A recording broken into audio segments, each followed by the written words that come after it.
வணக்கம் இந்தியா. இன்று ஒரு தகவல்.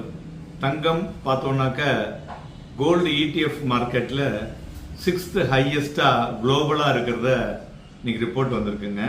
அதாவது domestic gold exchange traded funds இருக்கு பாத்தீங்களா, ETF சொல்லுவோம் இல்லையா, அதனுடைய ஹோல்டிங் வந்து கிட்டத்தட்ட 65% அதிகரித்து 95 டன்னாக 2025 பட்டியலிடப்பட்டிருக்கிறது. இதுல வந்து ஷைனிங் பிரைட் அப்படின்னு பாத்தீங்கன்னாக்க ETF கோல்டுல US வந்து கிட்டத்தட்ட 2020 டன் வச்சிருக்காங்க, UK வந்து 622 ton, Switzerland 365 ton, Germany 324 ton, China பாத்தீங்கன்னாக்க 248 டன், அடுத்தது இந்தியா வந்து 95 டன் வச்சிருக்கோங்க. ஸோ எண்ட் ஆஃப் 2024ல பார்த்தோம்னா நம்ம வந்து ஒரு 57 டன் தான் வச்சிருந்தோம். 57 டன்னுல இருந்து இப்ப 95 டன்னாக மாறி உள்ளது. ஸோ இது வந்து வேர்ல்டு கோல்டு கவுன்சில் இருந்து வந்து இருக்கக்கூடிய டேட்டாங்க.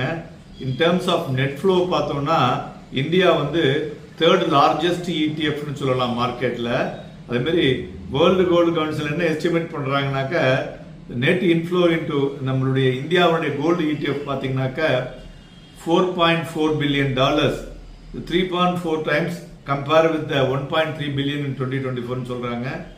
US அண்ட் சைனா வந்து ரெண்டுமே ஒரு டாப் 2 மார்க்கெட்னு சொல்லலாம் நெட் இன்ஃப்ளோல. அடுத்ததா இந்தியா இருப்பதை பார்க்க முடிகிறது. ஸோ குளோபலா பார்த்தோம்னா கோல்டு ETF வந்து ஒரு ஸ்ட்ராங் இன்வெஸ்டர்ஸ் இன்ட்ரெஸ்ட ஏற்படுத்தியிருக்குன்னு சொல்லலாம். ஸோ அதனால நெட் இன்ஃப்ளோவும் அதிகரித்து கொண்டிருக்கிறது. இந்தியா வந்து ஒரு கீ கான்ட்ரிபியூட்டர் இந்த அமங் த டாப் 3 கண்ட்ரீஸ்ல. ஏன்னா கோல்டு ETF வந்து பாத்தீங்கன்னா நம்ம வந்து ஒரு கீழேந்து கிட்டத்தட்ட 95% ஏறி இருக்கு, பாக்கி எல்லாரும் ஆவரேஜா தான் ஏறி இருக்காங்க. ஸோ இந்த கன்சிஸ்டன்ட் ட்ராக்ஷன் கோல்டு ETF பாத்தீங்கன்னாக்க ஒரு ப்ரிஃபரன்ஸ் ரெகுலேட்டட் ஸ்கீம்ல இந்தியாவில் உள்ளவங்க அதை வந்து விரும்புறாங்க அப்படிங்கிறதையும் கண்டுபிடிக்க முடிகிறது. இதுல மெயினா வந்து நிப்பான் இந்தியா கோல்டு ETF இதுதான் வந்து லார்ஜஸ்ட் கோல்டு ETF இன் இந்தியான்னு சொல்லலாம். அதுவும் அதே மாதிரி டாப் 15 கோல்டு ETFல இது குளோபலா in terms of net inflow fund ஹவுஸும் அதுதான் பெட்டரா இருக்குன்னு வேர்ல்டு கோல்டு கவுன்சில் சொல்லியிருக்காங்க.